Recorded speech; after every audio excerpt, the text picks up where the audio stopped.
In the name of the Father, of the Son, and of the Holy Ghost. Amen.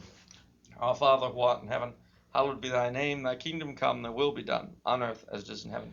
Give us this day our daily bread, and forgive us our trespasses, as we forgive those who trespass against us. And lead us not into temptation, but deliver us from evil. Amen. Hail Mary, full of grace, the Lord is with thee.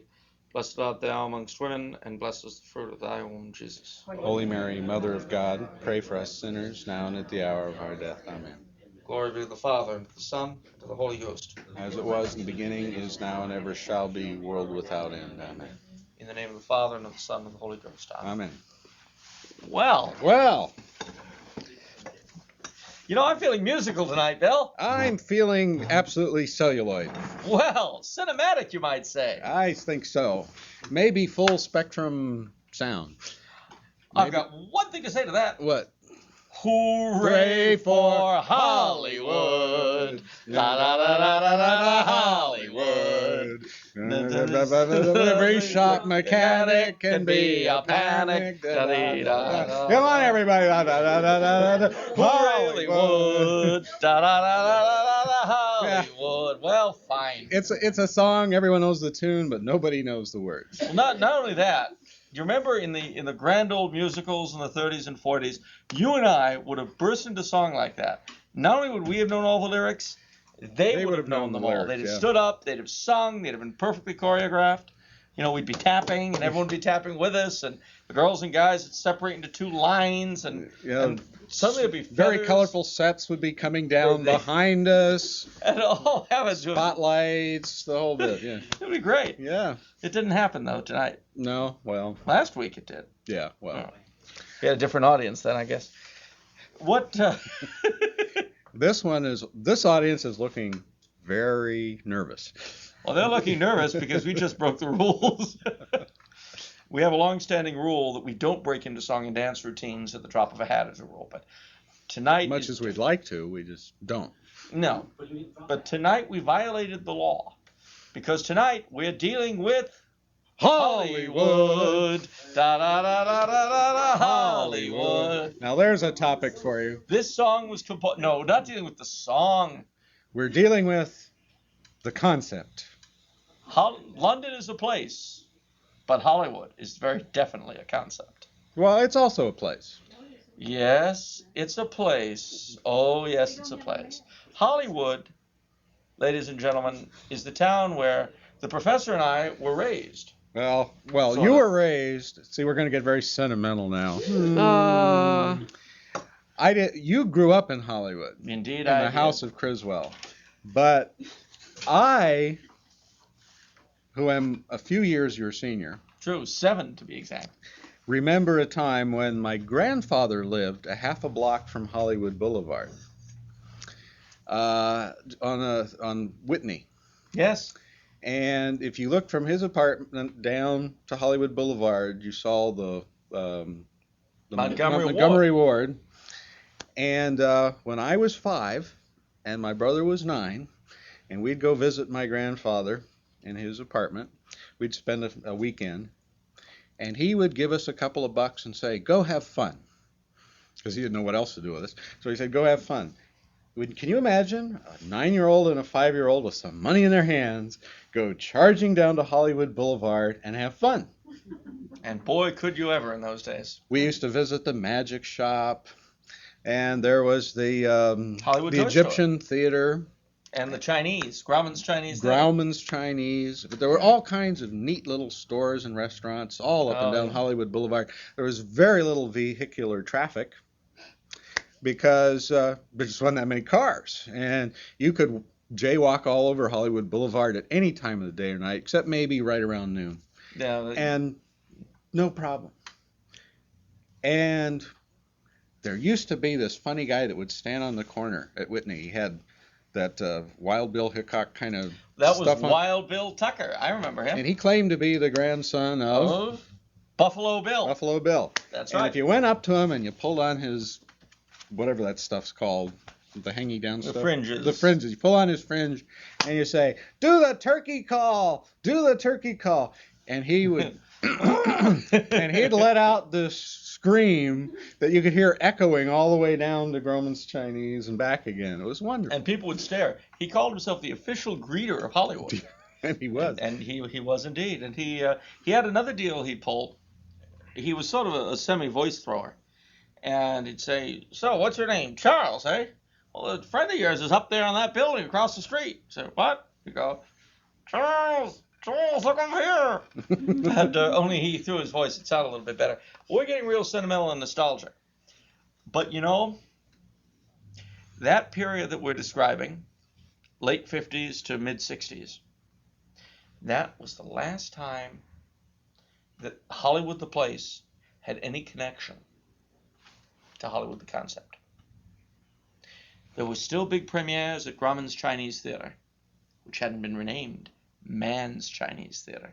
Mm-hmm. You know, that'd be like the new owner renaming Grant's Tomb Schwartz's Tomb. Mm-hmm. You know, it's great. And within blocks on either side of Hollywood Boulevard, you had residential homes. You could go trick-or-treating in With- Halloween. Yeah. And some of those residential homes had not major stars in them, people like Jean Harlow's understudy, people like that. And if you went to places like the Brown Derby or Musso and Frank's, you could still see actors that, you know, were names, like Buster Keaton. Well, there was all. You could even go into the soda shop on the corner. Schwab's. Yeah, and see all kinds of Hollywood big people. I saw Shelley Winters once eating a lot of food at Schwab's and then berating the waiter for letting her eat so much, which I thought was very unkind, frankly. Oh, the blame has to go somewhere.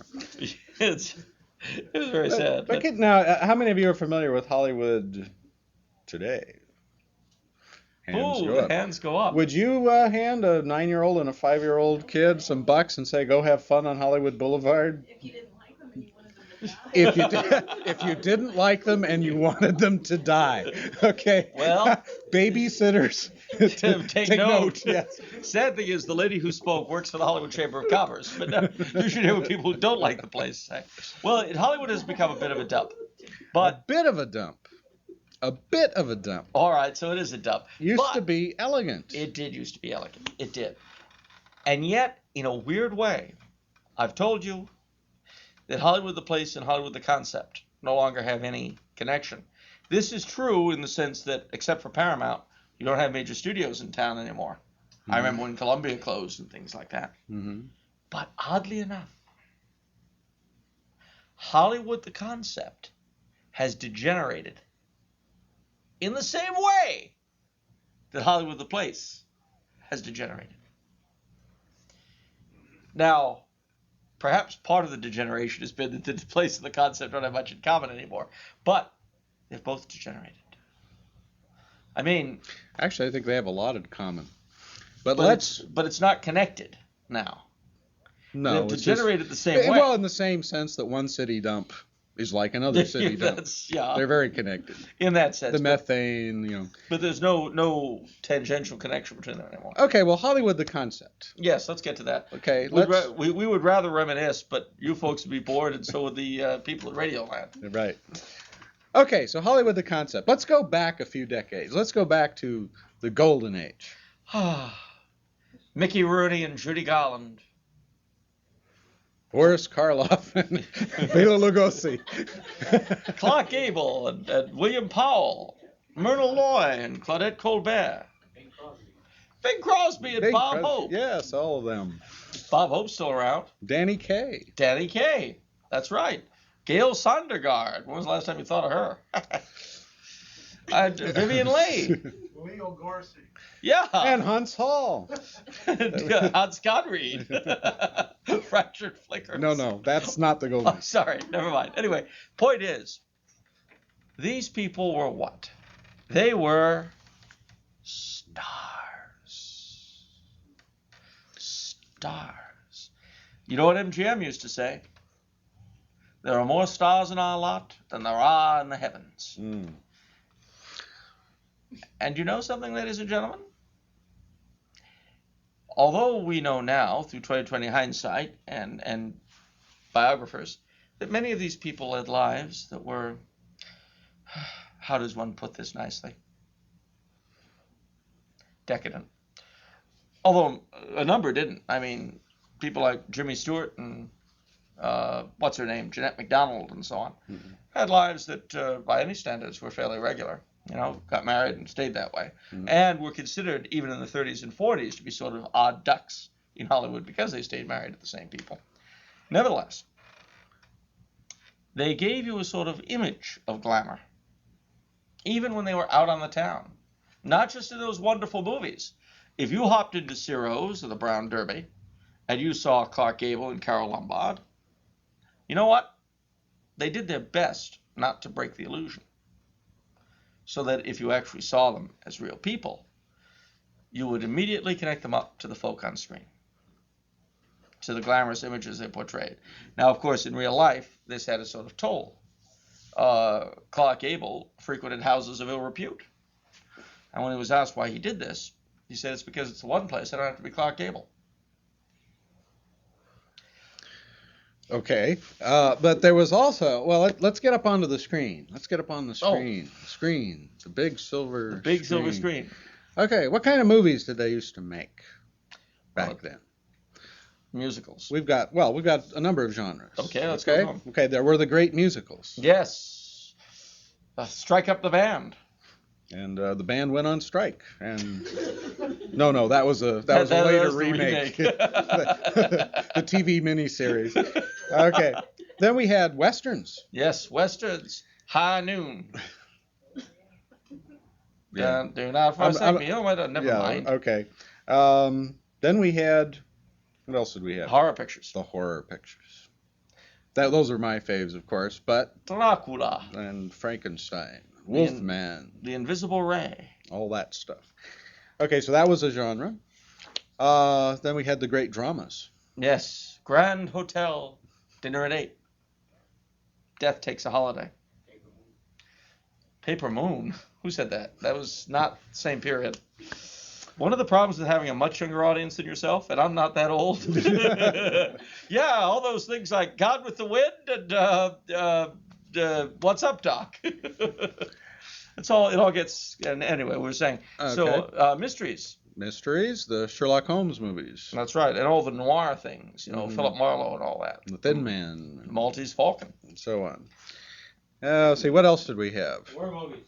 War movies. Sands of Iwo Jima. John Wayne. What Price Glory? No, that wasn't a genre. That was screwball comedies, Okay, but like Palm Beach Story. yeah, or sweet comedies like Harvey. Yeah. Love stories and romance. Love stories Dark Victory. and romantic stories. Now, Voyager. You hear that sigh? Thank you. I feel empowered. Well, You know, something that's interesting about all those movies we're talking about what's that? is that you could take a child to see any of them. All the movies that were made in Hollywood, you could take a child to see because you didn't have anything in them. I mean, you might object to some of the material, like vampires and things like that.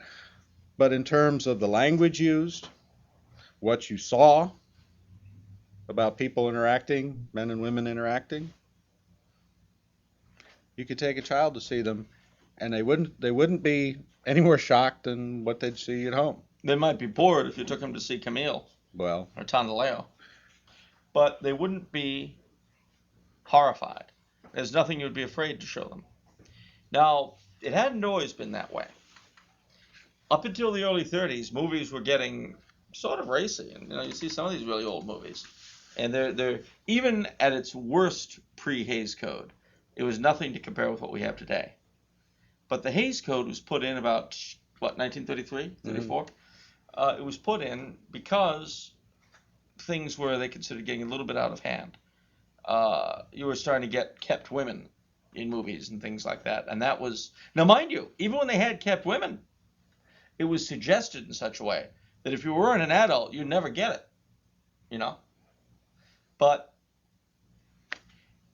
nevertheless, because of the Hays Code, which really, people have their own views of these things, but I believe it's because of the Hays Code that you got this golden age of Hollywood. Because what happened was that a ceiling was put on what you could say or do in the area of male-female relations. A ceiling was put on it. So what did that mean? It meant that scriptwriters and directors and people like that, to say nothing of actors, had to be frightfully clever. They had to be frightfully clever, and they were. Same thing with songs. But there's another interesting thing here. You'll find, you'll know this, you're a professor of music history. Or Sort something. of. Well, Sort I of. mean, in that parlor that you play in. Sort of anyway, ersatz professor of Yeah. ersatz history. Yes. in the Friedrich Ersatz chair of musical studies. Anyway, you'll know very well that everything having to do with women and men always had at its final goal marriage. What was intended when you had, the classic thing was boy meets girl, boy loses girl, boy gets girl back again.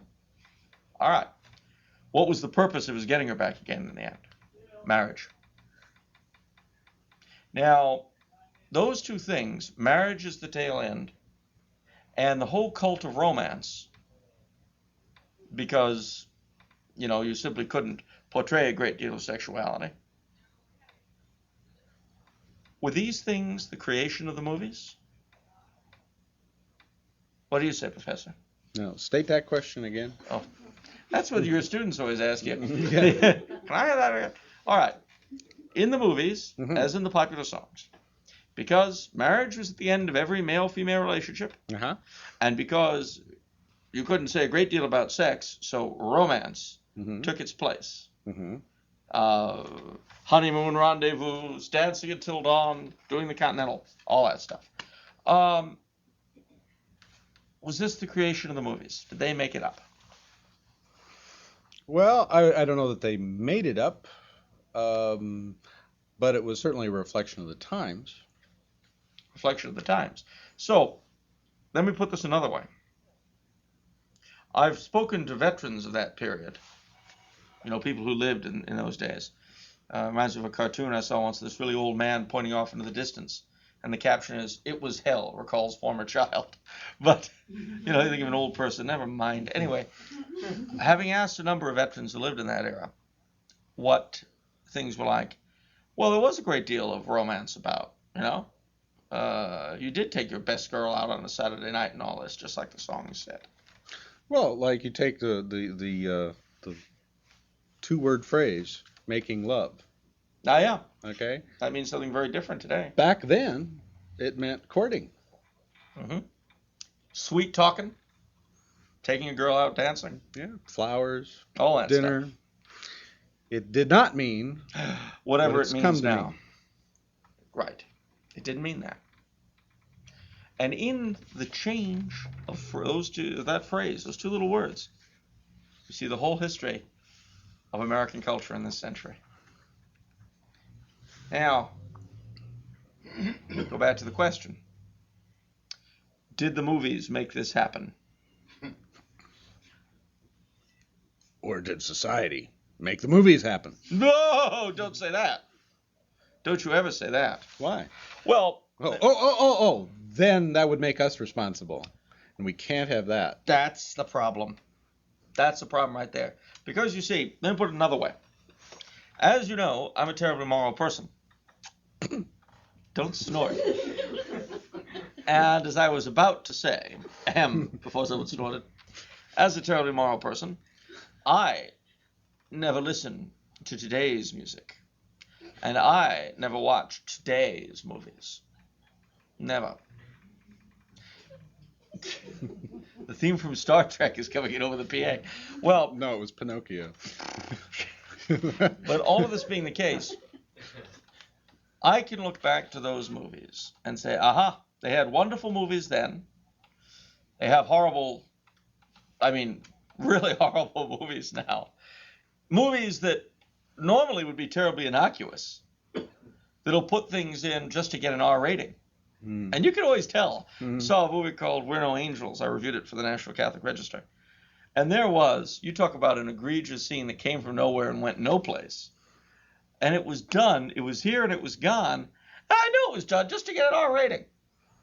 That's what they were aspiring for. All right, so that's where we are. It is so much easier to say it's the fault of the films that have put us where we are. No, it's easier to say. But let's take another angle. All right. Okay? They don't make musicals anymore. No, they don't. They don't. I heard two people say that's sad. Why can't they make musicals anymore? Because nobody can dance anymore? Nobody does. They can't sing. Nobody They can can't? sing, nobody can dance, nobody can listen. Yes, you. That's not anything's wrong. Well, Because they're not completely dead yet. they're not completely dead, that's true. But for instance, you brought up Evita, which did a lot off having, what's her name? Well, it was a musical performance, but it's not a musical in the sense that Singing in the Rain or that type of musical. Not quite, Roger. Okay, No. it's basically a rock opera. The last Okay. 2 musicals I saw, modern musicals, both made by Disney, Newsies and Swing Kids. Now, yeah, exactly, everyone's furrowing their brows. I didn't see those. Well, no, of course you didn't. They didn't last long. I'll tell you something, I saw them both. And today, I saw, not in preparation for this, but as recreation, I saw Judy Garland and Mickey Rooney in Strike Up the Band. Totally different. The 2 musicals that I referred to, Newsies and Swing Kids, they had some good numbers, although for the most part they were not memorable numbers, but they were lifeless. If you asked me why, if you asked me to point to a single thing that made them lifeless, I couldn't do it. They were lifeless. Well, going back to the big musicals, Yes. okay, that were anything but lifeless. Right. What were they all about? Same thing. Romance. Boy meets girl. Boy They have all loses kinds. girl. They have all kinds of conniptions, but in the end, And they go off together. but it takes 2 hours or 2.5 hours or 3 hours to get from the beginning to the end, and it's all courtship. All right. Happy. It's very happy, even when it's sad. You know, today, one of the amusing things, this, I have to say, it actually it choked me up. Yes. Mickey Rooney is talking to his ma about why he wants to be a musician instead of a doctor. After his father, who's dead, of course, his father had been a doctor, and he and his ma had planned for him to be a doctor. And, oh, and don't you see, ma? And he was going on about how, I want to be a musician. When the music is happy, it makes people happy. And when it's sad, they lose their own sadness in it. Oh, golly, it was going on and on. And it was beautiful. Oh, it was so beautiful. But I'll tell you what, I had a lump in my throat. And mind you, I have to admit, I'm not the sort of person who generally flies off the handle at daisies. But, no, God's daisy chains. But, in fact, you got the sense, regardless of what the reality was, and anyone who's been reading their Mickey Rooney or Judy Garland biographies, shut up. I don't want to hear it. Seriously, they gave the impression of meaning it. And because sex simply could not occur, they had to focus on the other aspects of courtship.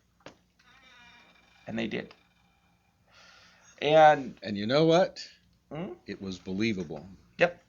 It was believable that love meant that much, that courtship meant that much, that they could do a 3-hour musical And on just that thing. Just as Shakespeare used to do centuries before. You could take a romance and stretch it out, and there's all that tension and all that excitement, and the whole audience is rooting for them. But can you tell that story today? Or could you even tell the story of Mickey, Ma, I gotta be a musician? Would that be believable today? Can you Ma. picture that happening today? Ma, I know I could make a lot of money as a doctor, especially as a plastic surgeon. But, oh, Ma, think of the bucks I'd be bringing in running my own rock band. I could buy and sell Daddy 3 times over. You're right, son. What was I thinking of? Well, I mean, that's about the only way you can make it believable. And the chicks, Ma. Who ever heard of doctor groupies? You're right, son. That's how I met your father. And the drugs, Ma. Yeah, I can get all the drugs you want, Ma. Oh, Okay, you sold son. me, kid. You sold me, kid. I'll buy you a music lesson. Go for it. No, yeah, go for it. That's what she'd say. And then she drives off on a motorcycle. Well, that of course, golly. I'm sorry, ladies and gentlemen. I'm seeing this picture in my mind as we're talking. It's very frightening. But a tree grows in Beverly Hills. But in truth, the thing is that while the movies would idealize and make, I mean, obviously, when Mickey Rooney says to Judy Garland, "I know, let's put on a show," or that other immortal line, "Come on, let's get the gang together." Well, you know that didn't really happen per se, but people thought it could. It was in the popular mind. That was the way people would act if they were able to. A word comes to mind. What? Aspiration. Ah! And we're not speaking of breathing here. Aspiring to something grand or good. That was what the movies were about. May I interject something? Why not? This was a time during the war, wasn't it? Well, I'd say Part of it. Partly. The Depression, the war, and then the period after. Forget about that terrible thing. And well, see, that's true too, in that the golden age of Hollywood starts in the Depression, continues on through World War II, and goes into the opening part of the Cold War. That's very true. The 50s were a great time in terms of musical theater, but see, people forget. They think of the one end of the 50s as being, oh well, everyone had a lot of money then, and so on and so forth.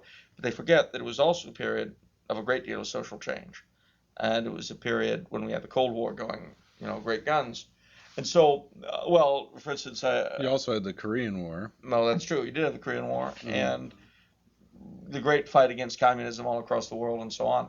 And it occurred to me about heavens, 2 or 3 or 4 months ago, I saw a musical on PBS called Young at Heart with Doris Day, Frank Sinatra, and somebody else. A number of other people whose names escape me.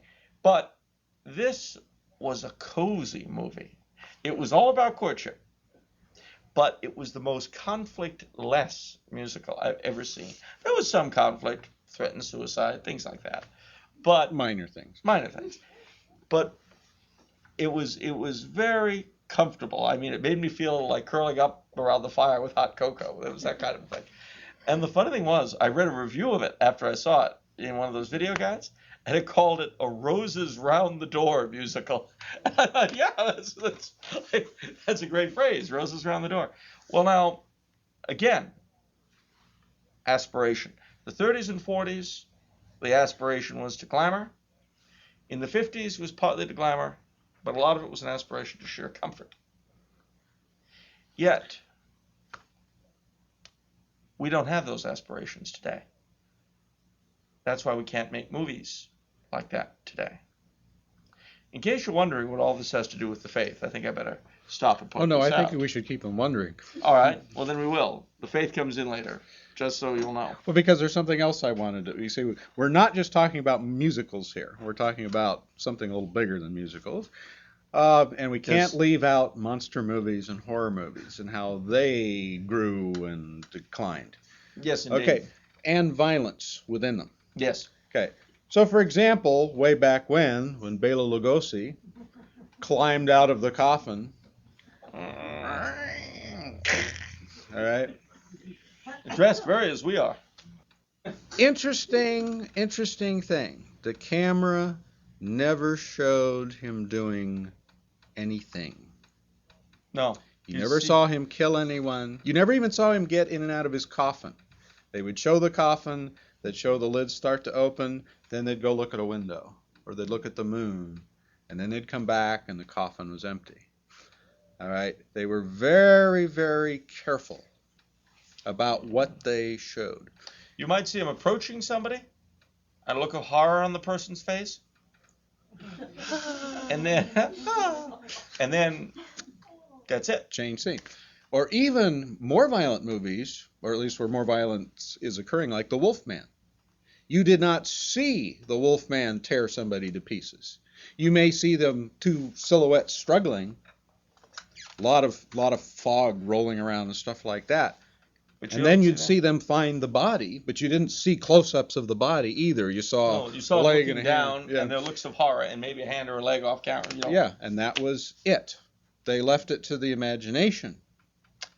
Which is actually, for those of us who have imaginations, and one almost tends to think they were more rampant then, it's more frightening. It's more frightening, and also you had a sense that the evil involved, even though theologically speaking, all these movies had problems in terms of genuine Catholicism, but like the culture that made them. Right. But nonetheless, you had an underlying sense that the evil was supernatural, that it was not of this world. There was a sense that it could be combated with the crucifix. Now, as monster movies developed further, something changed. You changed the big deal. Okay.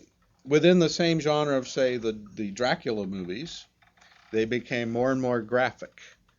You began to see the vampire kill the woman. You saw red blood squirting all over the place. Whenever they would kill a vampire, you just didn't see a hammer hit the stake. You saw the stake go in. You saw the blood gush out. You saw the corpse crumble. You know. I'm really. going now. Goodbye. Okay, so you had more and more of the violence and less a sense that anything holy could stop it. And then you had another curious thing, the rise of monsters that were freaks of nature. Them, the giant ants. My favorite, the giant Gila monster. Yeah, that has to be my favorite too. Godzilla. Rodan. You know, these were all monsters that had nothing to do with evil. They were just natural, nature gone wild. Sometimes it was because of atomic radiation due to man's folly. But nonetheless, nature goes wild, and these monsters go around eating people and busting up cities, mainly because they're stupid and clumsy. Yeah. You know, Godzilla. Something going on down there? You know, it's not like he really has it in for Tokyo. It's just Tokyo happened to be in his way. Why did you smash Tokyo? It was there. It was my way. And this completely removed the notion of supernatural evil with a big E from the horror genre, but it also cheapened the genre. In the marvelous film Ed Wood, Martin Landau plays Bela Lugosi, and in it he's comparing. He got an Academy Award for it. Deservedly. He's comparing the old horror films, such as we've described, with the new horror films, new in the 50s when Ed Wood takes place. And he says, these new horror films, they're horrible. I'm paraphrasing. He says, giant grasshoppers, giant ants. I wouldn't believe this stuff. And I said, the old horror movies, they had a poetry about them. Well, they did. They did have a poetry about them. Castles in moonlight. Listen to them, the children of the night. Such music they make. Well, there was, you see, you have two different levels here. The strictly artistic and what one might call the theological. They are connected. At the same time that there's a theological decline, there is an artistic decline, and there is an aesthetic decline. The horror movies, you see, the first ones come from a period when, in what was allegedly a generically Christian society, people did have a certain shared comprehension of what evil was. We tend to forget, because it's happened in the blink of an eye, that once upon a time Catholics and Protestants had a relatively similar moral code. And you know how you know that? Well, at the most basic level, it's because all of our anti-abortion and anti-contraception laws were put in by Protestants and weren't put in by Catholics. People forget that, but they just weren't. The Hayes Commission and the big outcry against the, again, to us tame, but to them getting a bit ripe, movies of the late 20s, early 30s. The bishops had very little connection with that. But not out of a lack of wanting to, the way it would be today, as our own beloved Cardinal Mahoney has shown with, for instance, condemning the opposition to the movie Hail Mary and things like that. No, it's just that they didn't have a great deal of power. They didn't have a great deal of punch. They got more as the 20s and 30s and 40s rolled on, of course. They got quite a bit more. But in the beginning, when the Hays Code came in, they didn't have that much. They had some, but not that much. By and large, it were Protestants that gave this country its moral tone. But in those days, they had a very similar set of morals to Catholics.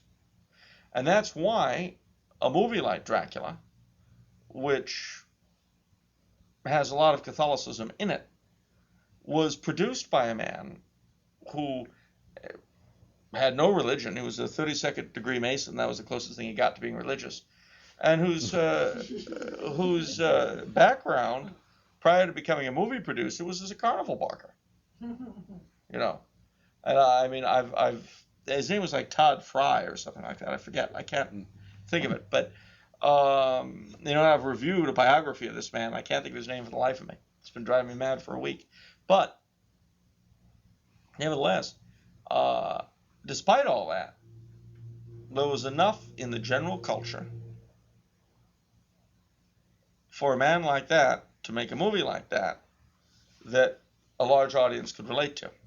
And the audience at large would recognize Catholic symbols. Yeah.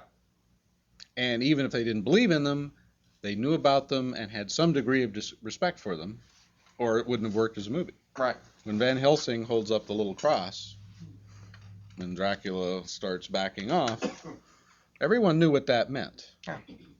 Today, you hold up a cross. He says, "I'm Jewish," and pushes it away. That's actually taken from Love at First Bite. One other thing, and we touched on it earlier. You were saying back in those days, the stars would go out and dine and so on, and they would dress elegantly, and they would act elegantly. Mm-hmm.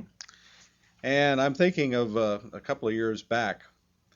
I was sitting near the Shrine Auditorium with a colleague, watching the people going into the shrine for the Academy Award ceremony. And this fellow I was with was about 10 years younger than I was, but I said, "How would you describe what the women are wearing?"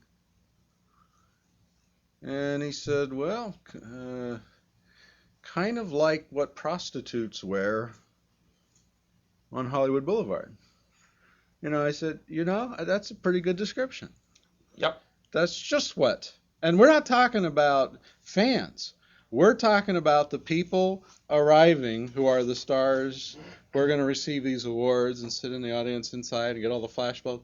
Look like a bunch of sluts. And this, mind you, is the most formal night of the Hollywood calendar. And of course, I mean Hollywood the concept. Hollywood the place is, much more formal. But Hollywood the concept, that's the night that the stars shine, as they say. That's the phrase. Is it or is it not?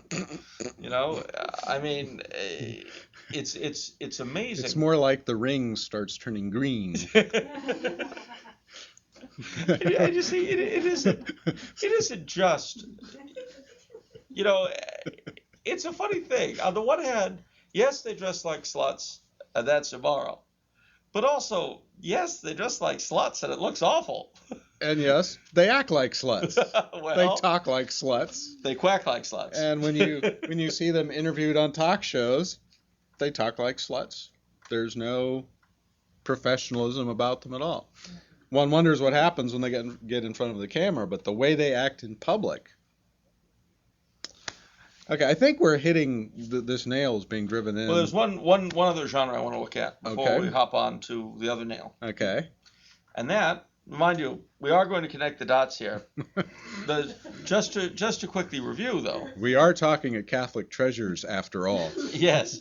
Just a quick review, though. Let's notice what we've touched on. The drop in overall glamour. The loss of romance in musicals.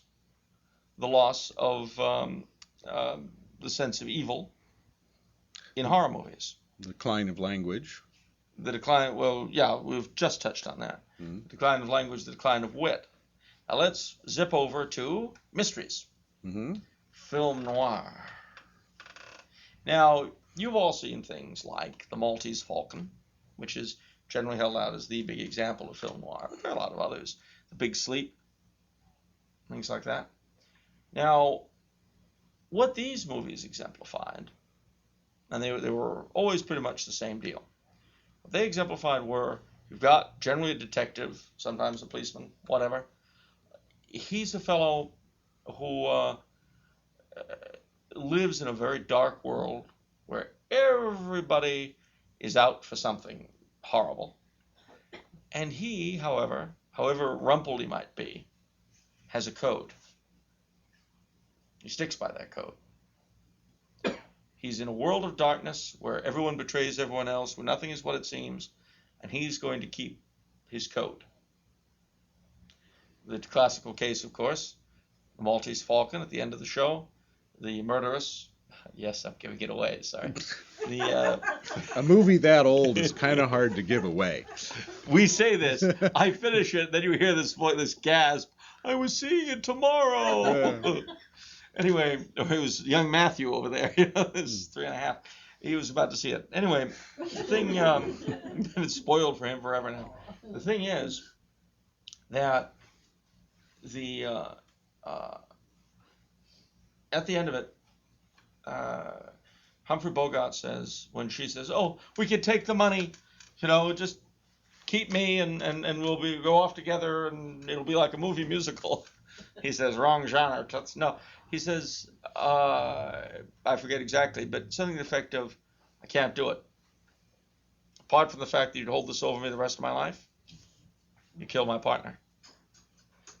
And there are rules about these things, he says.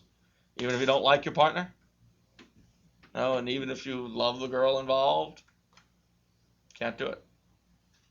And in the film noir, the one shining light is the detective's battered principles. And the underlying drama of the thing is not simply the mystery and its solution. It's his struggle to keep his principles in a world without me. Now that, ladies and gentlemen, actually was and is an aspect of real life. You see, I mean, people think of the films of the Golden Age and they think, "Oh well, with the musicals, and Andy Hardy never had a moral dilemma." No, you're right, he didn't. But Sam Spade sure did. And again, you get back to the word aspiration. We know that in reality, most crooks get off. Most are not caught. That's right. But in the mystery genre, it's the one place where the murderer is caught. There is justice. Okay? And it reinforces it in our minds when you see justice done, when you see the bad guy gets caught. Right? And that, what has happened with the mystery genre, is that everything has become completely relative, morally speaking. The detectives are really scumbags. Yeah. And in the end, you wish you could have a verdict of guilty cast against every character in the film and send them all off to the chair. Have you ever been to a movie recently where you couldn't find a single character in the whole movie that you liked? Oh, yeah. It's happening more and more. Sure. A quick other one before we get to the point. Okay. The decline in Westerns. Oh, boy. I'll give you 2 examples to show you where we've come from to where we are now. High Noon, Yeah. The Unforgiven. Okay. High Noon, The Sheriff Stays in Town. I forget the name of the bad guys, but I'm a staying. That's right. I'm a staying. You've got to go. You've got to go. If you love me, you'll go. I'm sorry, I'm a staying. Oh, if I was you, I'd ride out of town. I'm a staying. So he stays.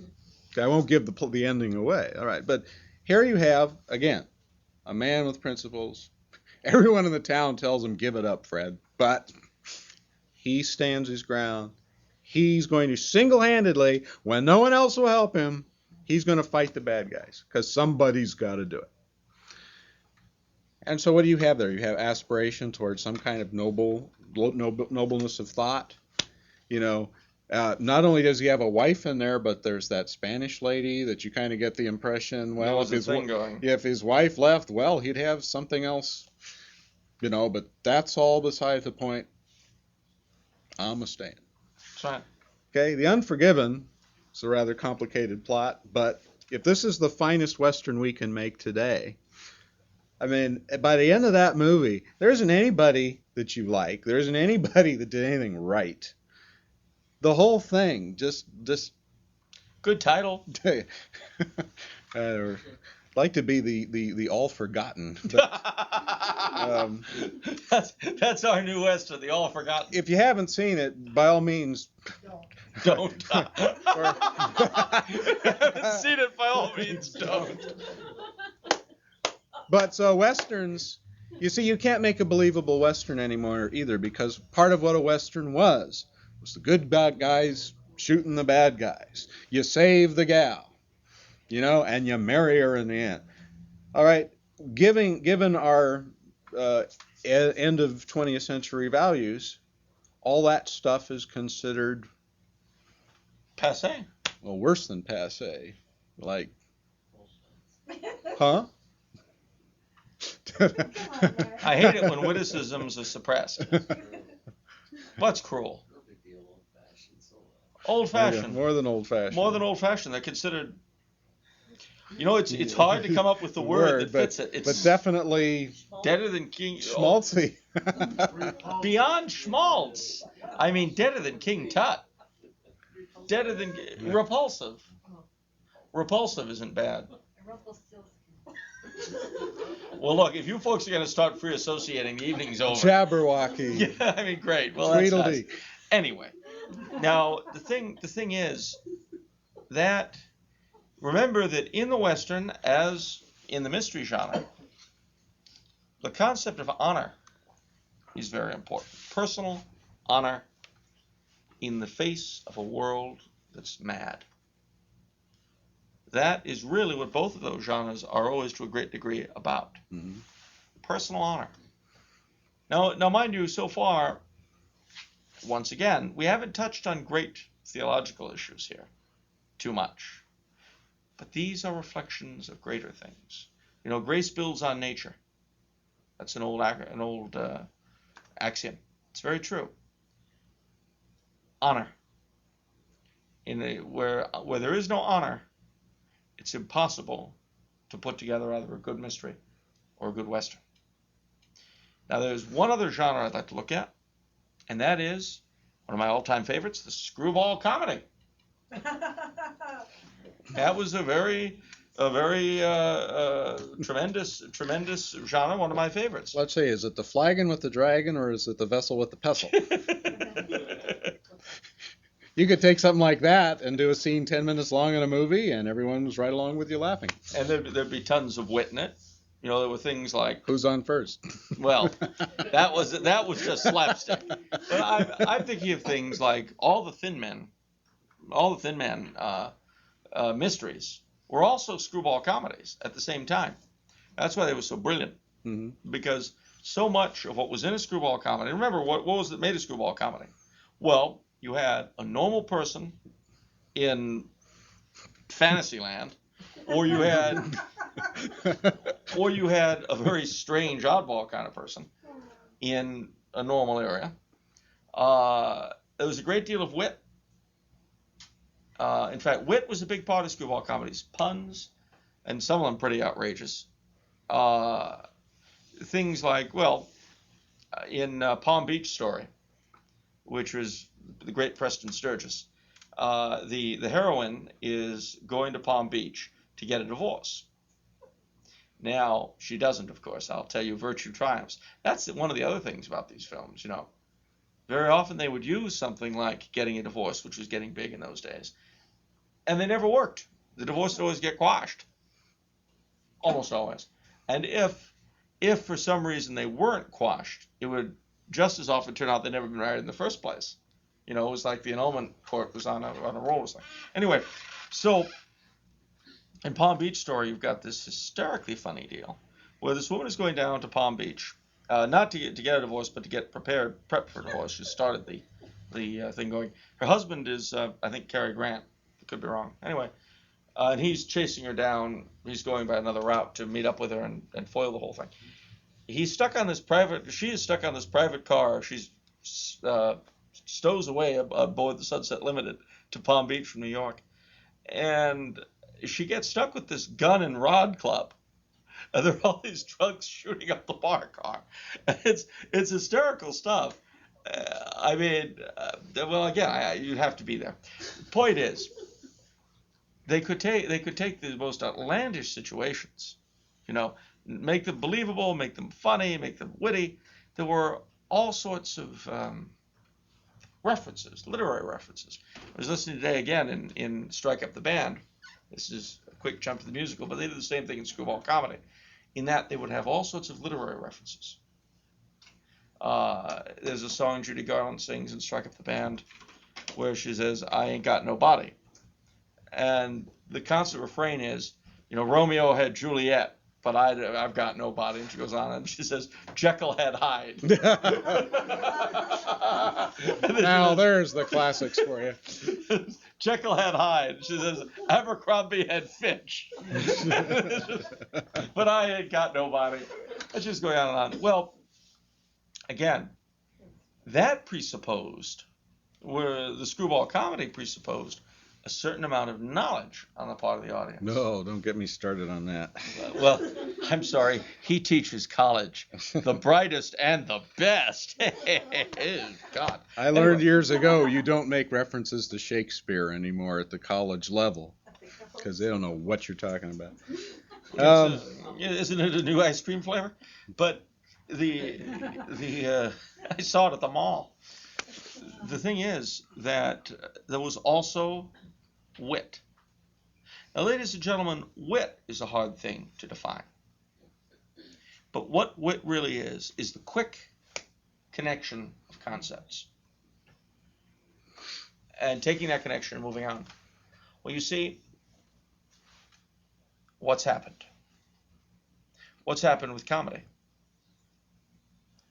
I'll tell you. It's got real coarse. It's got very foul. Now, well, what do you expect? We're now in a society where nobody has any wit because nobody knows very much, because nobody learned anything in school. Because they all went to schools where you didn't learn anything. How about that? They had parents who didn't care if they... Anyway, the thing is that with wit gone, what takes its place? The bathroom. Vulgarity. Sure. Now, you know, you may or may not know this, but for 3 years I tread the boards as a comic myself. And I'll tell you something. If I could go back in time and strangle someone in his cradle, Lenny Bruce. That man would be deader than a doornail. Of course he is, but... But you had nothing to do with it. Not a thing. The Mickey I slipped him, you know, it didn't matter. Work. But this, it's a horror. These are, by themselves, you might say, each of these are small things. Connect the dots, ladies and gentlemen. What do we not have now? Let's look, shall we? No wit. No honor. No aspiration. No character. No romance. No nobility. No sense of evil. Chi. No sense of fashion or eloquence. No sense of style. No love of really good cocktails. It's no knowledge, no background. Now, just to let you know that these things sort of feed on each other, I had a friend of mine is very much into movies, and an exploitation movie he made back in the 70s was embraced, much to his horror. And I said exploitation movie. See how everything degenerates. If I say exploitation movie now, you'll think I mean porno. No, I mean a cheap. You see, again, this is a concept I have to give you. Something could be sleazy and cheap without being pornographic. There was a time when you could make this distinction. Now you can't. Everything's everything and nothing's anything. But an exploitation picture was basically sort of a cheap, low-lifey kind of thing that might be suggestive but wasn't obvious. And that was what this film was. Well, much to his surprise, one of today's leading directors has embraced this film as though it were a great work of art. He was the producer on it. Now, because of this friend of mine has been feted by the director in question. He's gone to all sorts of places and so on, and he's wide-eyed in Babylon. That being, God, I can't think of his name. He was in the Pink Panther movies. Not Peter Sellers, the other one. Niven, David Niven. Yeah. Oh, yeah. Wide-Eyed in Babylon. That was his autobiography, I think. Or was it Ray Milland? Anyway, it doesn't matter.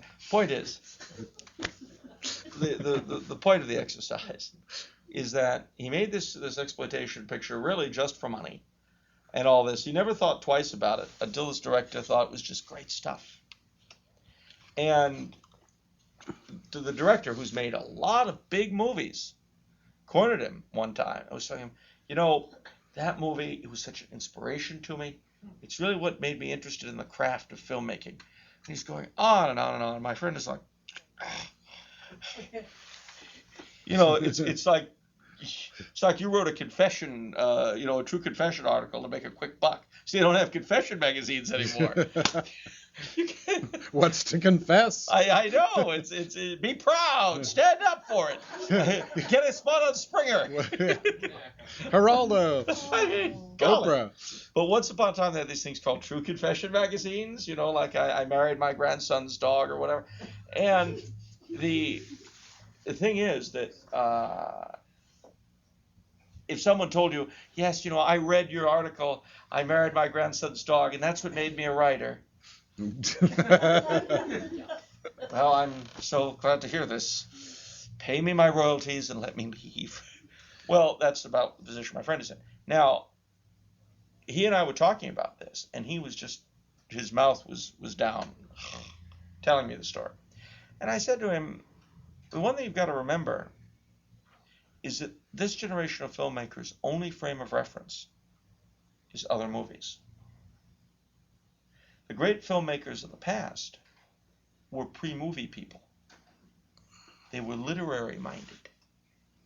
They did something called reading. The man who made the first Oliver Twist, first talkie Oliver Twist, and the man who made the second Oliver Twist, and the man who made the third one, they read the book. That's right. The men who will make the fourth, fifth, and sixth remakes, and the miniseries, and the Simpsons version, and all that, they've read treatments. That's Cliff Notes for people who can't read well. We get to see in movies. So you see, the filmmakers are not literary people anymore. And that, too, is an element in the decline. Now, we're coming close to the break. And we still haven't gotten to the point yet. Well, that's because we've This got is another almost hour. a record for us to get this far into a talk and still keep it hanging on the point. I think we need to keep hanging on this point, though. I think it's a good thing. Mm-hmm. For one thing, some of them may come back after the break. But it's funny. Just on a totally off the subject thing, but for some reason this came to mind when we were talking about all of this. What we're talking about, obviously, you all know what we're talking about. Everyone in here is going, yeah. We don't know what the point is yet, but yeah, we've seen all this happening. I was thinking of the time we were talking with a group of gentlemen, and we asked the question, what is it you miss most in the changes in the Mass? Remember one fellow said, I miss the bells. Yep. I miss the bells. And everyone in the room just went, jaws fell, because we all knew exactly what he meant. Many of us are out there, waging wars over this and that and the other thing. And this one guy just said, I miss the bells. And it's like, yeah, that says it all right there. Boom. That hits you where you live. I hit the bell. I missed the bells. I used to kick them, and priests would hit me after Mass. I hit the bells. How dare you trip over the bells? Well, all right. Anyway, but that is a very, very important concept, because when you say you miss the bells, is this a great theological point? Yes and no. Yes and no. On the face of it, no. What are bells? Except, like an iceberg, it's the tip of a much greater reality. The kind of mind that yearns after those bells at that point is a Catholic mind. The kind of mind that despises bells at that point is not a Catholic mind. I can't give you theological chapter and verse. I can't refer you to a specific church father. But like the Supreme Court justice who was asked what pornography is, says, I can't tell you, but I know it when I see it. So similarly, on this I'm afraid you're beginning to reveal the point. Hate it when he does that. He always does that. No, I was putting out one last teaser because it's time to break. Oh, yes. But see, even when I get to the end of a talk, you always insist of putting in the point, at least by the end. The cliffhanger. So sue me. Ah, well. All right. Well, ladies and gentlemen, if you'll keep the bells in mind. Okay, ladies, will you please put on your wraps? Gentlemen, hats and gloves. Hats and gloves. We will go into the next room and partake. We shall adjourn to the withdrawing room for brandy and cigars. Okay. Of course, it's 90s and that we're all going in for brandy and cigars. And only the women are smoking the cigars. It's very sad, you don't know. Very good. Okay, now for part two. Part two. Now, I'd like to point out something. You'll notice that all of the genres of film that we've been talking about are very secular. We haven't had all that much to say about religion at all. Now, there was one thing that Hollywood loved to play with in the golden age of movies. And these were religious films. You mean like Easter Parade? A Christmas Carol? No. It's a Wonderful Life. No. No. Neville's the St. Mary, maybe, but not yet. What we're thinking of more particularly are things like The King of Kings. And The Robe. Ben-Hur. The Ten Commandments. Golly, The Silver Chalice. The Silver Chalice. Well, we'll get to those. Our Lady, hold Our Lady of Fatima and Song of Bernadette back for a minute. Let's deal first with, and of course, John Huston's The Bible. Now, one of my favorite actors, one of my favorite directors, I have to admit it, I'm a sucker for this guy's work, except in religious genres. Cecil B. DeMille. Anybody who struts around in riding breeches with a bullhorn. You're kind of guy. Yeah, over the top. Now, mind you, Edward D. Wood Jr. did the same thing, except that he was wearing a dress. But That's a little too over the top. That's taking a good thing too far. But Cecil B. DeMille, well, again, the failing of Hollywood in this era is very clear in their religious films. Now, there's a good side and there's a bad side, okay? Hollywood today would never make The Robe. They would not make Ben-Hur. They would not make The Silver Chalice. As a believing Catholic, and as I hope an individual of some taste, I can't say I'm too sad, but as a marker of where they were, it's not a good thing. Now, these are precisely the sorts of movies that my father would not let me watch when I was growing up. Dead. What are you talking about? These are religious movies. Yeah. Well, about that. My father. What religion? Yeah. That's why Dad wouldn't let me watch it. The closest to a religious film that he would let us watch was Our Lady of Fatima, Song of Prayer to Death. Even then, he wouldn't let us watch Bishop Sheen. He wouldn't do it because he said, I quote, forgive me, Dad, he said he's a phony. He said to me once, if he thinks all there is to the Catholic faith is life is worth living, well, it's got another thing Tell coming. that to St. Thomas More. St. Thomas More. Are there any last words, Sir Thomas? Life is worth living. Well, very good. Well, he was only quoting Joan of Arc. Oh, golly.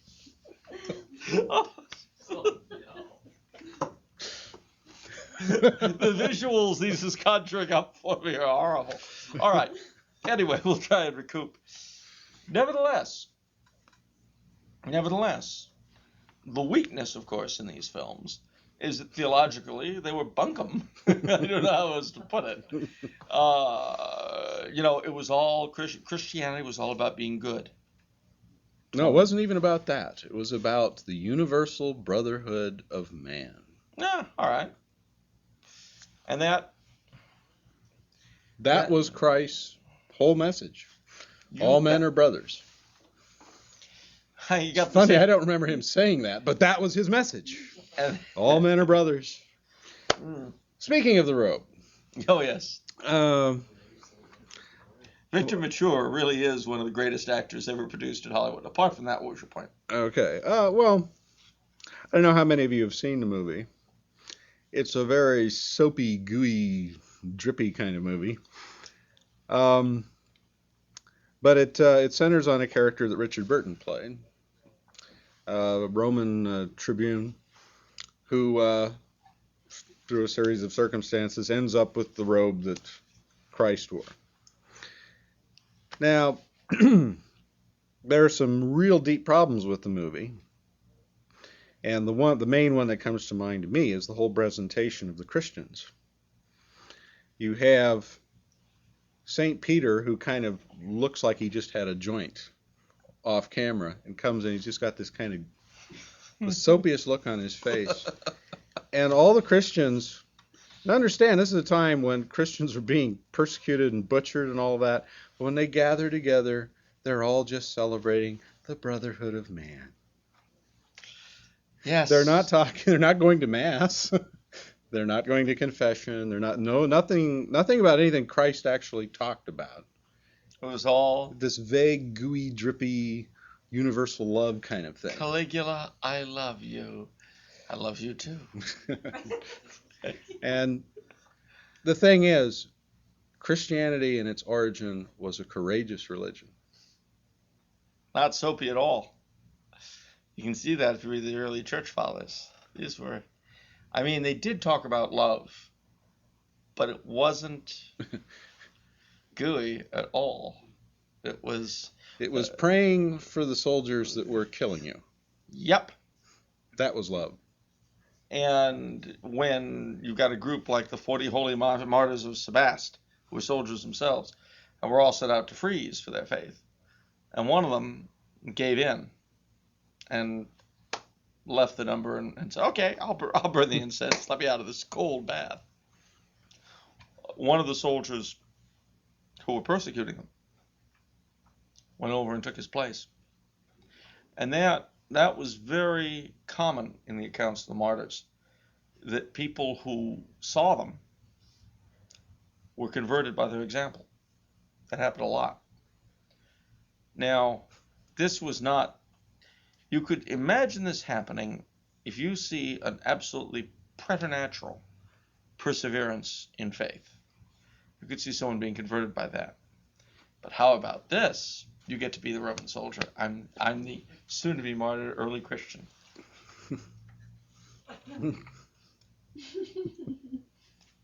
You can't see this on radio. Yeah, he's just got this soapy look on his face. But Well, go ahead. Ask me if I were Christian. are you a Christian? We are all brothers. Where's my sword? I can't stand this guy. Well, that, of course, was Hollywood's view of the early Christian. Well, of course, they were not dealing with the faith of Christ. No.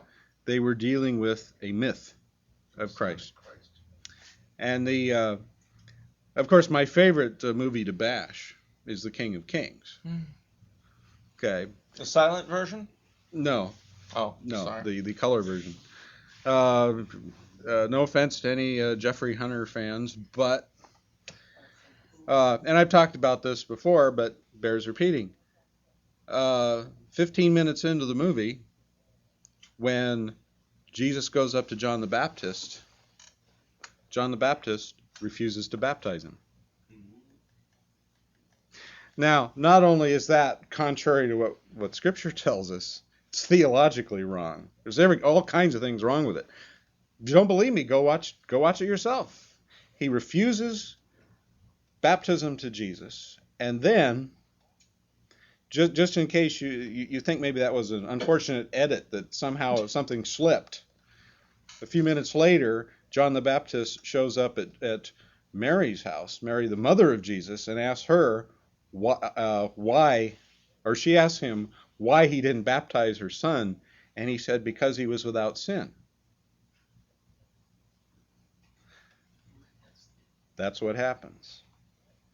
And of course, even better from a Catholic viewpoint, because I remember this when I was a kid, when Mary Magdalene shows up at Mary, the mother of Jesus' house, and asks Jesus' mother to speak to Jesus on her behalf to her son, Mary, the mother of Jesus, crinkles up her brow in consternation and says, "Intercede?" Like it was a bad word, that she should be approached to intercede on behalf of this sinner to her son. That doesn't have any connection with current issues, does it? Well, thing is, see, a lot of people think if you go see a Life of Christ movie, it must have some good elements in it. But it's just like telling your kid, yeah, go see Jesus Christ Superstar. It's about Jesus. It must be okay. Ha! No way, friends. And yet, having said that, there's still a world of difference between The Robe and Jesus Christ Superstar. Where Judas Iscariot comes out as the hero. And there's a world of difference between that and Last Temptation of Christ. Despite the fact that the Cardinal Archbishop of Los Angeles did condemn the opponents of Last Temptation of Christ as anti-Semitic. So you see, I guess when you're a cardinal, you don't have to make sense. But the thing is, and here's the important thing, you have, again, two things going on at once. The old golden age of Hollywood, Life of Christ and saint-type films were bad, but they attempted to be respectful. They were just wrong. They were dead wrong. but they tried to be respectful. As time has gone on, that has sloughed off. But it's a funny thing. Religious values, as it were, of a lesser sort, are far easier to catch in non-religious Golden Age films than in the religious ones. And there's a simile here. Have any of you ever heard of the pre-Raphaelite artists in England in the 19th century? Sure. No? That's okay. That's all right. Oh, one hand, and he went to Harvard. Well, great. Anyway, believe it or not, these were once upon a time when art was important, 1,000 years ago, in the 19th century, way back then. The pre-Raphaelites were the flavor of the month. And their big deal was getting away from classical paintings and bringing the medieval to English painting. And they did a lot of medieval scenes. They did a lot of scenes from literature. They did a lot of religious paintings. Now, it's a funny thing. Their Christs and their Madonnas, again, are very often sort of lifeless. Not all that good. But when they do a painting, say, of a knight praying in front of a statue of the Madonna, that statue of the Madonna in that painting will be pretty good. It'll be grand. And yet the same artist, when he does the Madonna by herself, she's got a sickly look on her face as though she doesn't know what she's doing in the painting. Probably she doesn't. She's like, I can't do this for you on the air, but she's sort of gazing off into space, eyes uplifted, doesn't know what she's doing. The same painter will have, the knight praying before the Madonna before going out on the quest of the Holy Grail. And that statue of the Madonna is like she's alive. And not just alive, but queenly and motherly all at the same time. So the real religious value of these painters is not so much in their religious paintings as in the refracted religion in their more secular work. The same was true of Hollywood in the golden age of movies. Their religious movies, horrible. And yet, honor, telling the truth, basic moral questions, and a sort of sense of awe and wonder, which is very definitely a part of religion. Don't think it isn't.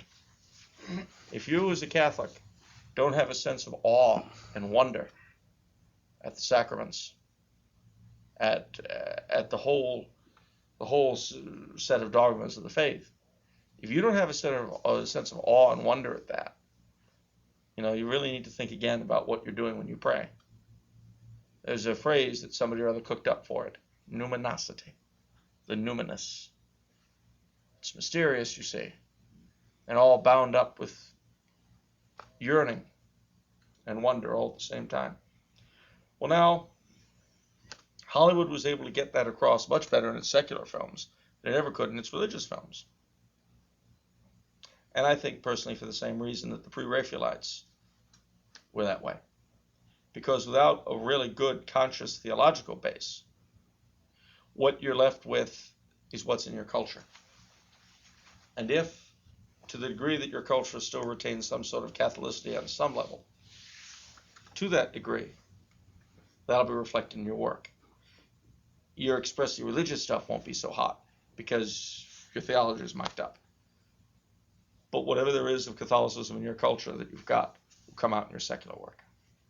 And that, ladies and gentlemen, is why it is that the Golden Age films are so much better when they're not religious. So much more religious when they're not religious. When they are explicitly religious, it's a joke. Now, we can move on a little bit to the Catholic film genre of that period. And really, one can mention, I guess, 5 films in this context.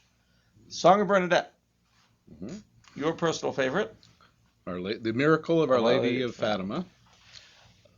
Going My Way. The Bells of St. Mary's.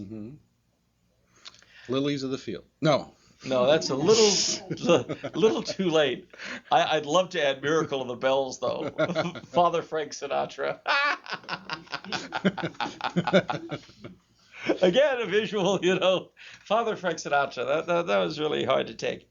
But, we'll say those four. I think any more, and we'll start to get sick. Well, again, you have the carryover from the biblical films. Devout Catholics are basically devout people who happen to be Catholic. Devout people are a piece of a piece of a piece of a piece. And they're all Brotherhood of Man types. Bing Crosby and Going My Way. Let me repeat. The people that run the church now are Father Crosby all grown up. Can I quote you on that? Oh, please. Yeah, the thing I liked about all those the Bing Crosby, Father Crosby thing is how sincerely he said Mass in those movies. How hard he strove to save souls. How he went out to sick people to hear their confessions and give them the last rites. Well, of course, I'm joking. That's not in the movie. Would you like to confess all your sins? Gain indulgences by the score. Or would you rather be a bore? Would you rather be a prod? Well, that's not nice. Anyway, the thing is, ladies and gentlemen, again, from a Catholic point of view, that stuff's awful. But, in the context of where our culture was and where it's gone, it's tremendous. Things Catholic were looked at, again, unknowingly, uncomprehendingly, distortedly, but they attempted to convey a sense of reverence. With Song of Bernadette and the Miracle of Our Lady of Fatima, there's never any question but that these things are really happening. There's no question at all. Now, of course, today we have Agnes of God. Never mind. And these, it shows you again where the culture has gone. I reviewed a movie for the Register a couple of years ago with Keanu Reeves as Buddha. Little Buddha, that was it.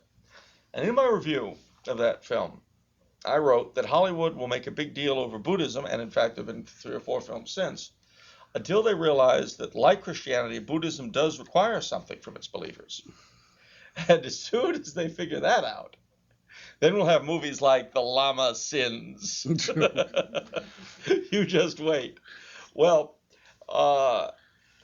again, the sort of non-denominational spiritual gooiness that was big then was absolutely horrible, was absolutely awful. But, and oddly enough, while it was all those things, it was not completely inaccurate either. In the sense that, what was the name of it? What was Bing Crosby's name in O'Flaherty? Some name, I forget. Does anyone remember? It was Father Chuck. Father O'Malley. Well, he, and of course, Barry Fitzgerald. Yeah. And he was a Protestant. The mind begins to buckle after a while. I tell you, I just saw him in And Then There Were None. Agatha Christie's 10 Little Indians. Much better as a mad judge than as a precious, there's me old mither. Everyone chipped in to bring her over, and she's older than God. Look at her. Anyway, the thing is that a lot of Catholics of the time looked at these films very approvingly. Thought Father O'Malley was great. Oh, if only my parish priest were like that. Instead, he gets up and he talks about sin and damnation. I wish he could sing like Bing Crosby. Well, when we were talking about the robe and these other King of Kings, I don't remember any Catholic voice being lifted in outrage at the King of Kings or the robe. Oh, one hand. Yeah, well, you really don't count. You went to Harvard. Father Len Feeney went out to Hollywood after Bing Crosby had that film. went to the Maskers Club and met Pat O'Brien, who was the headmaster and all that. And he met Bing Crosby there. He said, well, I see you've had quite a good film out going my way, Bing. He says, Father, I don't think the church will ever get over what I did in that film. Shows you Bing was no idiot. Well, I would just like to say for the record, though, to show you how Hollywood downgraded. Father Leonard Feeney met Bing Crosby at the Maskers Club in Hollywood. 40 years later, Brother Leonard Berry, who just made this comment, met me at the Maskers Club in Hollywood. It shows you everything's declined. Yeah. Look at the kind of people the Maskers had as membership. Never mind. Anyway. Hold on. Back to my point. Yes, your point. My point. Little detail. We've all seen that movie. It's a wonderful long. It's a wonderful long day's journey into night. No. That's our little joke. It's a Wonderful Life. Jimmy Stewart. What was his religion in the movie? Catholic. He's a Roman Catholic. You see for about 5 seconds during the collage sequence when the war is on, you see him receiving communion. All right? Later in the movie, when his life is falling apart, what does he say to God? I'm not a praying man. Typical Catholic. Can a Catholic not be a praying man? Only if he's ordained. Or she. No, consider the mindset here. All the things Roman Catholics believe, the devotions we have, can a true Catholic, someone sincerely seeking the Catholic faith, not be a praying man? Not possible. And yet, went right by in the movie. Who said, wait a minute, that's unbelievable. And again, everybody saves him, everybody chips in. You know, I felt kind of bad for Lionel Barrymore in that film. The spider in his web. But no, it's so that again, and yet. You can take everything you don't like about It's a Wonderful Life, and there's a lot not to like, and it still holds up as a pretty good film, the like of which we can't make now. And when you approach Hollywood in the golden age, as it's called, there's always this dichotomy. Objectively, subjectively, gosh, it's tons better than what we can do now. Which brings us to an important question, I think. So far, we've charted the decline in each of these genres, ending up with religion films. Now, the question is, why has there been a decline? Is it a lack of expertise, do you think? No. Technology is increasing. I heard an interview recently with William Peter Blatty about making The Exorcist. And he was saying how, today they could make the Titanic look like it's sinking again. To get that bed scene back in 1975 with the beds moving around, we had to keep doing it until we got it just right. That's how technology has advanced.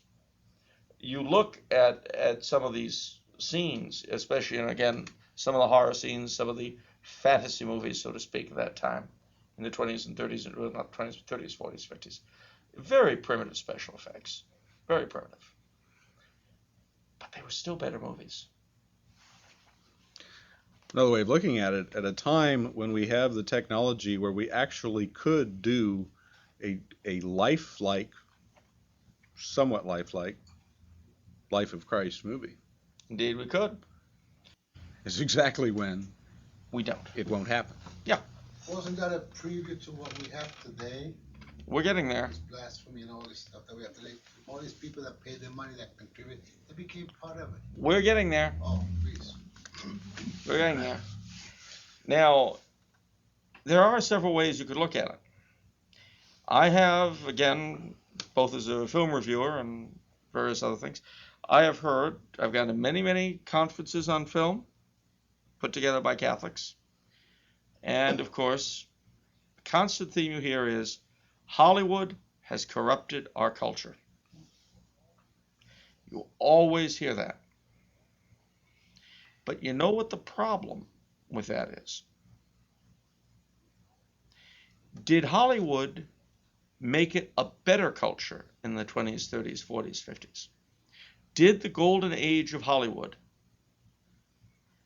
make people romantic? Did it make people, well, for instance, you may recall that there was a time when if a guy and a girl wanted a good time for themselves, they'd go out, have dinner, maybe take in a movie or a show, and go dancing. The fellow would dress up as well as he was capable. Formal wear, of course, if you had it. The lady would put on her best dress, possibly a corsage. The man might pick her up one. She'd be dressed to the nines. Out they'd go. Out they'd go. Dinner at the nicest place he could afford. The best show or movie he could afford. Then they go out someplace and go dancing.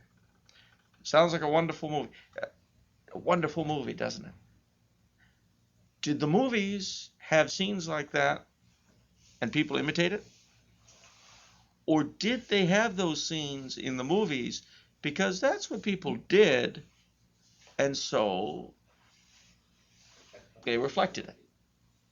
Which was it? Well, you know what the answer is as well as I do. The movies reflected to a degree the reality, but to a greater degree the aspirations of the people of the time. Because, ladies and gentlemen, I'm going to tell you something about filmmaking. Bottom line, it's done for money. Now, because it's done for money, by and large, you make things that people will pay for, and people will pay for things they like. Now, it is true that if you keep feeding them a steady diet of garbage, eventually they'll prefer it a bit. But you can only affect them that way to a certain degree. A certain degree. You can cheapen their taste somewhat, but you reflect far more than you affect. Let's put it this way. If someone had made a movie like Looking for Mr. Goodbar in 1940, it wouldn't have made it as a movie. No one would have gone. Word would have spread instantly. Horrible movie. Horrible people. Don't go. That is what would have happened. Contrary-wise, if you tried to make a movie like Strike Up the Band today, even, let's pretend for a minute, okay? Now, I've got a lot of pretending to do here. I'm pretending that A, I've gotten a studio to back this thing, which is amazing. B, I'm pretending I've gotten a writer with brains who can write snippy dialogue and fun stuff. Listen, already I'm way out in left field, but we'll keep pretending for a while. I've got actors who can act, who can overact. I've got a director who can get across what it is I want to get across. So I've made this film. We'll call it Broadway Melody of 1998. You know what? If this thing ever gets made, ladies and gentlemen, it's not going to be distributed. And if, through some strange, weird miracle, I get distribution, it'll be a turkey. It'll fold. It'll fold. I promise. Is it the fault of the movie makers that it's going to fold? No. I'll tell you another little thing. It is true that Hollywood, to a great degree, has an agenda. But the films that they make that are the most obvious flop. They flop. Because people, when they go to the movies, they do go to be entertained. They don't go to be preached at. If you try to preach at them, forget it. It won't work. But it is instructive to see the movies that A, aren't preachy, and B, still flop. There's a movie that came out this year called The Avengers, which I went to see. It's a remake of a old series in the 1960s, my faraway childhood. And it was a very, to my intense surprise, because usually movies that are made from series is, forget it. They're just, no, they're not the same and you can't do it. But it was amazing how close to the spirit of the original this thing got. Pretty good film. Very entertaining. Flop. Absolute flop. Worse yet, 5 years ago, a film came out, The Rocketeer. Tremendous movie. Yeah. Absolutely marvelous. Dead flop. Dead in the water. Straight to video wonder. And it wasn't for lack of hoopla. No, sir. Had a huge opening at the El Capitan Theater in downtown Hollywood, which was refurbished for the occasion. Wonderful floor show before the movie. It was great. Dead flop. How come? Did the studio plot to kill it? No. The tastes of the public killed it. Here's the deep, dark secret, ladies and gentlemen. Movies, like music, like painting, like sculpture, like literature, all the arts, reflect the culture more than they make it. Why? Because artists are not grown in test tubes. Filmmakers, authors, painters, musicians, they are not grown from little bulbs in somebody's basement. They are fed and nurtured, if that's the word, by the culture that they're born into. And as they say in computer jargon, garbage in, garbage out. Now then, How do you fix it? there's always a joker in the woodpile who wants a solution to problems. In case you didn't hear it, folks, the question was, how do you fix it? No, she didn't say how. She just says fix it. Did you say how? Oh, drat. She, Well, she said, how do you fix it? Oh, I just heard fix it, which, okay. Done. You're on. It's fixed. When you go out of these doors, everything's going to be wonderful. And you can thank the professor and myself. Sure. No. How do you fix it? Well, that's a good question, but it goes back to the root of the problem. You see, ladies and gentlemen, in history, and believe it or not, we live in history. Everything we do right now is an historical event. We've had a lot of them. The presidents, and I've seen a bit of this in my own time, Watergate, which was once now for me, is the dead past. The Vietnam War, which I remember very well, not being there, but the home front, it's dead. It's ancient history. Most kids around today have no idea what it was. George Washington crossed the Mekong, for all they know. Well, we are living in history. And what does history tell us? It tells us that cultures have certain dynamics.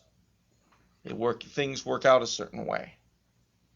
Certain conditions give rise to certain effects. It just keeps going that way. Well, what is our culture? Our culture is basically Europe transplanted. What is European culture? European culture is what happened when the Catholic faith transformed the remnants of Rome, which had been the classical civilization really, encompassing Rome and Greece and so on, which had been overrun by these barbarians, the Germans and Slavs. The whole lot, Mediterraneans and barbarians, were all Catholicized. And between them, those three things acting together created European civilization. You had the Reformation. And that ended that. And that ended that. And that Reformation, that culture that had been Catholic and had lost its animating spirit, was then transferred here to a completely virgin territory without any Catholic past. And that's what American culture is. And the whole drama. And American culture, which is Calvinistic, that's the particular strand that came to dominate. Is the outlook of despair. You bet. There is no hope. Well, we've talked about this before too, but the whole what our culture is based on Calvinism, which said that no one can decide their own fate eternally. You're predestined. Therefore, you're stuck. If you're stuck, there's no hope. Unless God loves you, and you'll know that because you'll be rich. But then take the God element out of it. And what are you left with? You're just stuck. There's just despair. There's no hope. There's nothing to aspire to. No way out, to quote the title of a movie. And that is where we are now. What you have seen is the progressive de-Christianization of our culture. You see, it's a chicken and egg kind of thing. There are certainly elements, if you want to get conspiratorial, there are certainly elements that want to see us totally secularized. But you see, it's a dynamic that's in the culture itself. It's rather like, my own quote. I say that we Americans are ideologically all of us Freemasons. In that, we believe that conduct is more important than faith. In other words, what a man does is more important than what he believes. We believe, therefore, that everyone has a right to his own religious opinion. We believe, therefore, that evangelization is not as important as being nice. A lot of things flow out of those ideas, like ripples. And we all believe that, really, unless we make a conscious effort not to. And even then, we're still constantly struggling against it. Now, all of that being the case, you could go on about Masonic plots and all that, but I'll tell you what, it'd be real tough to tell the difference between some great Masonic plotter and a typical American doing what he does. You'd have a real hard time, although as a friend of mine said, the great thing about conspiracy is, it's very comforting because it means somebody's in charge. But honestly, ladies and gentlemen, the dynamic of the society is self-destructive. It has to chew itself up. And this is what you're seeing. You ask, how do you fix it? Well, how do you fix anything? You cure the malady. How do you fix a syphilitic? You cure syphilis. How do you? Of course, when you put this into perspective, then that puts us like the apostles. When Jesus said, "Go and teach all nations," and they looked out at what there was to go teach to. There's a movie for you. Golly, the first apostles looking at Rome.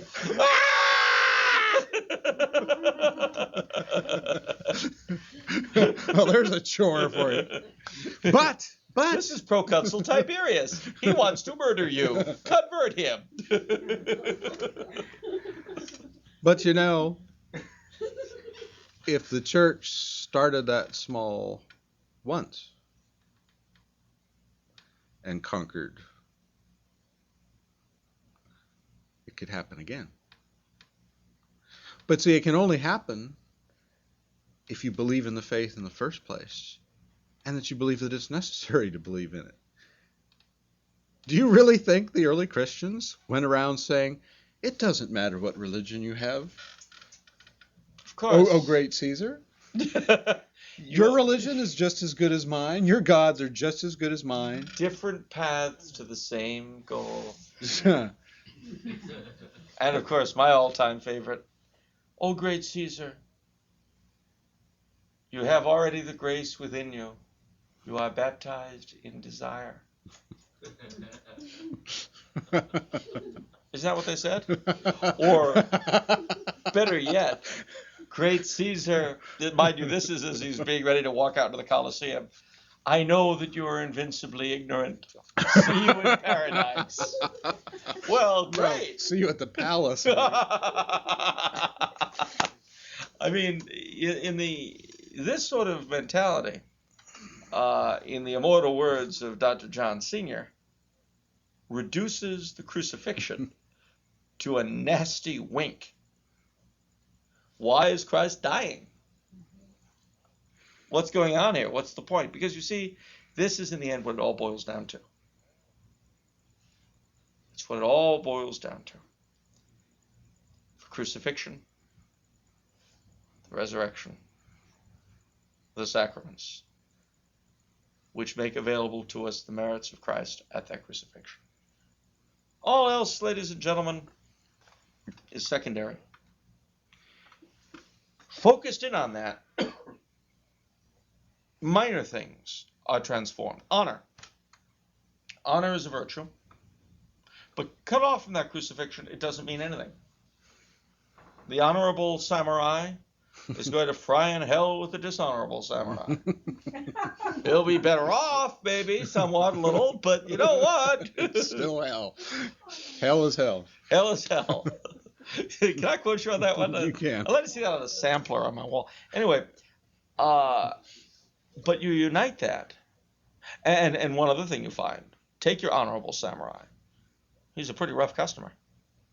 The code of Bushido is the samurai live by. Ooh, very scary stuff. But then you unite the concept of honor to the cross. Whew, becomes a whole different thing. And suddenly Sir Galahad's out riding for the Grail. Of course, a lot of people aren't quite as good as Sir Galahad, but that's aspiration, you see. Now, there's a long road between Sir Galahad and the Grail and Mickey Rooney and Judy Garland. But you know what?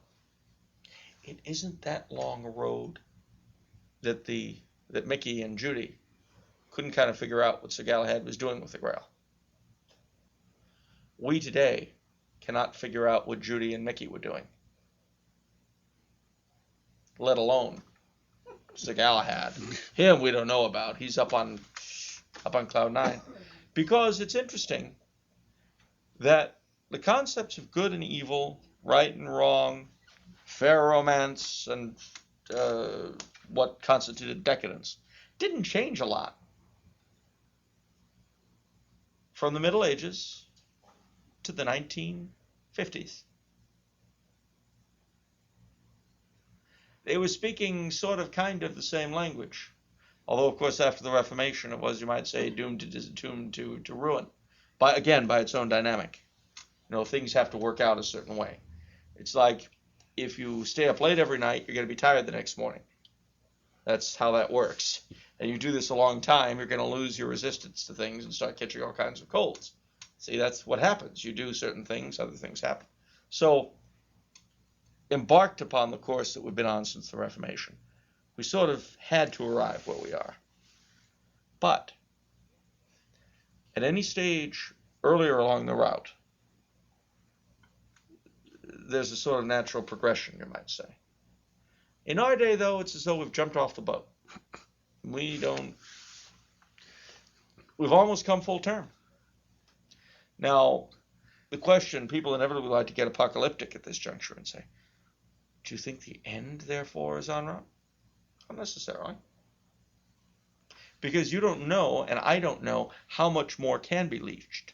Because we've never lived in such a society.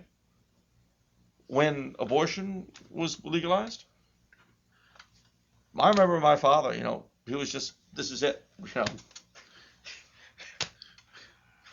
This is it. He lived to see gay marriages becoming a serious question. What's next? I don't know, but it'll be something doubtless But it'll happen. You know, Don't worry, it'll only get worse. Sure. What's wrong with having my genes merge with my dog? Nothing whatsoever. But you see, it's so easy to just recognizing the decline is one thing. Right. Okay. Whining about it is something you do over a couple of martinis. I'm good at that. Yep. But again, we get back to what can you do about it? And then we get down to the brass tacks of, well, you have to live the Catholic faith. And part of the Catholic faith, part of your duty as a Catholic, is to pray for the conversion of your country.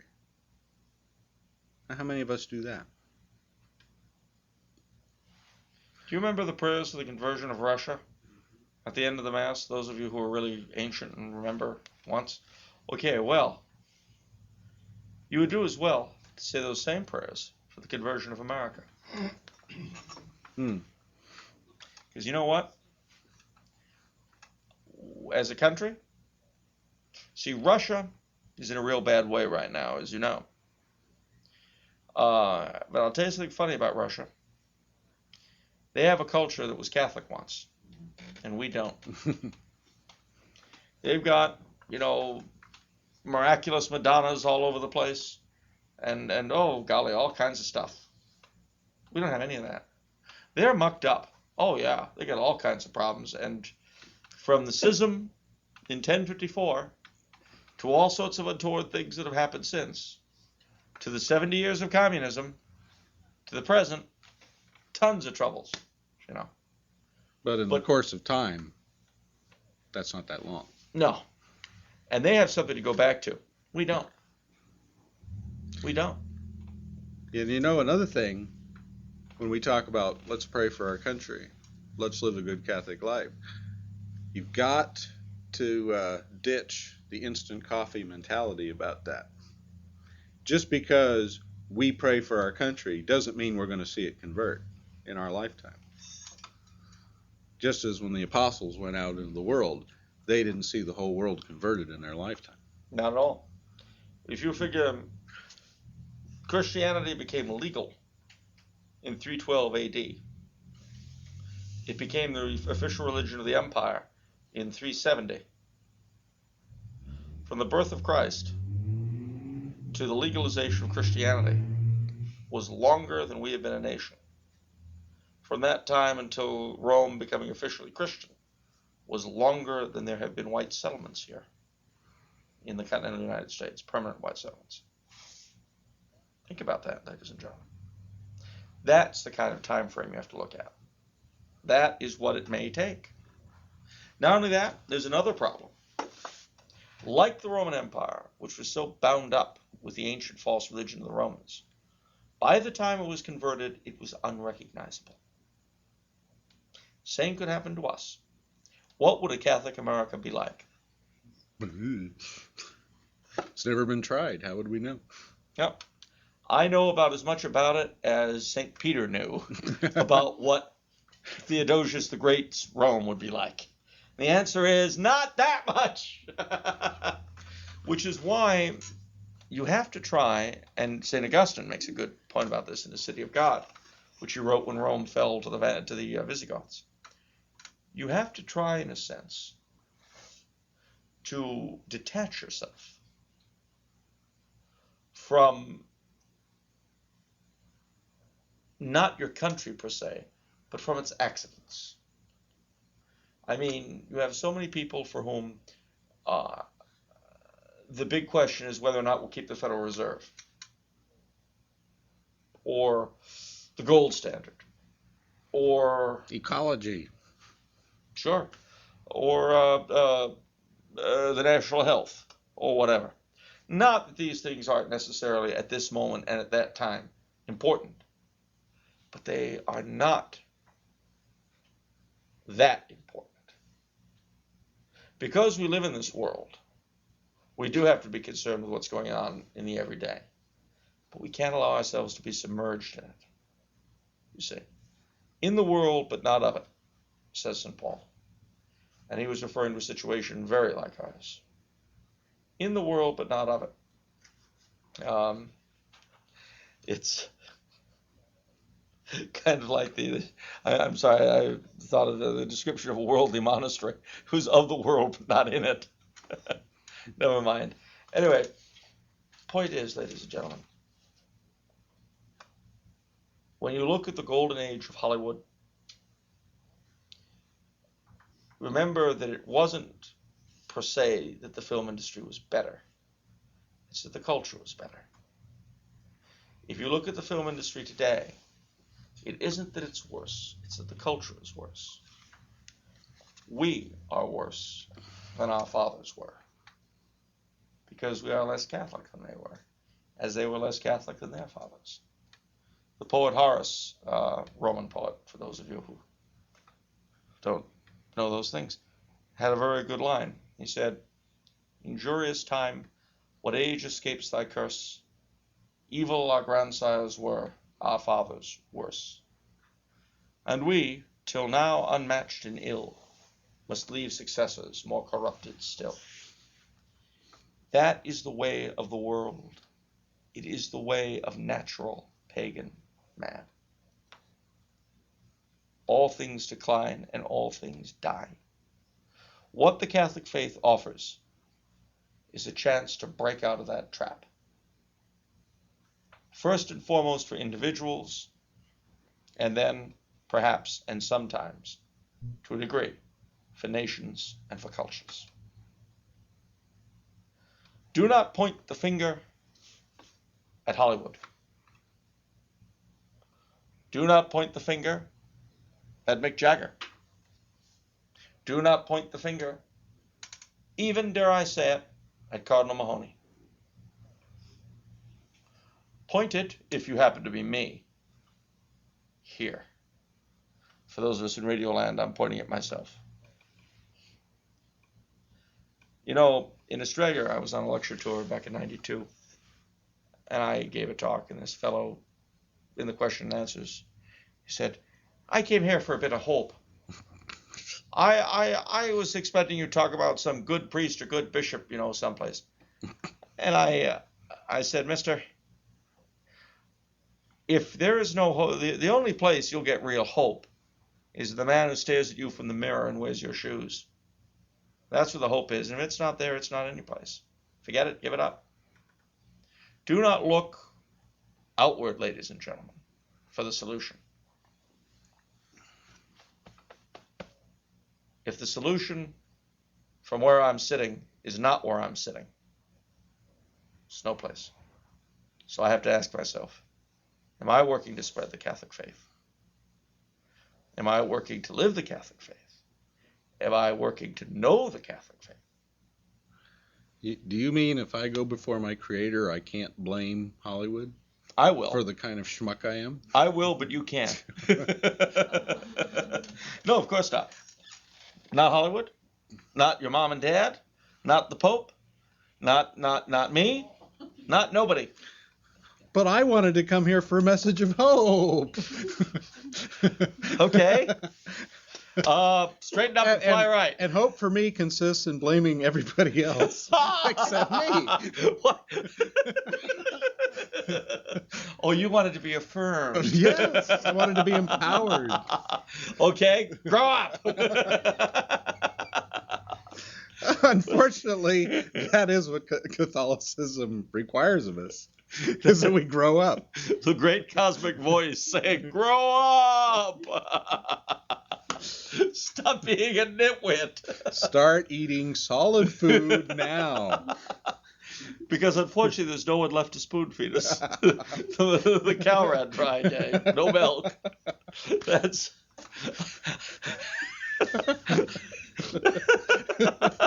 too many epistle references going on here. But no, it's yes, indeed. Saved by the bell. But that really, ladies and gentlemen, that is the thing. And I recommend highly, with the miracle of the VCR. Look at these old movies. They're a lot of fun. But remember that they do reflect the culture they came from. And in a certain sense, that's their biggest use today, apart from the obvious entertainment value. Because, especially today when nobody knows any history, we are all prisoners of right this second. There is a show on right now called That 70s Show, which I haven't seen. I don't plan to, but it is horrifying to me now that I'm 37 years old, that a period that for me really is not, the 70s, in subjectively speaking, for me are like right now. I became a grown-up then. And yet, there's a whole generation out there for whom it really is ancient history. George Washington crossed the Mekong. That's the use of old movies, is that it could keep you from forgetting what things were like. But for the present, and particularly for the future, ladies and gentlemen, you're the answer. Me? You. I'm the answer. We're the answer. You're the answer. I mean, we're not just the answer, not the professor myself. So, message for the evening, don't blame Hollywood. Blame you, blame me. and put it to work, you know. And if you want to make it better, look in the mirror. And make it better.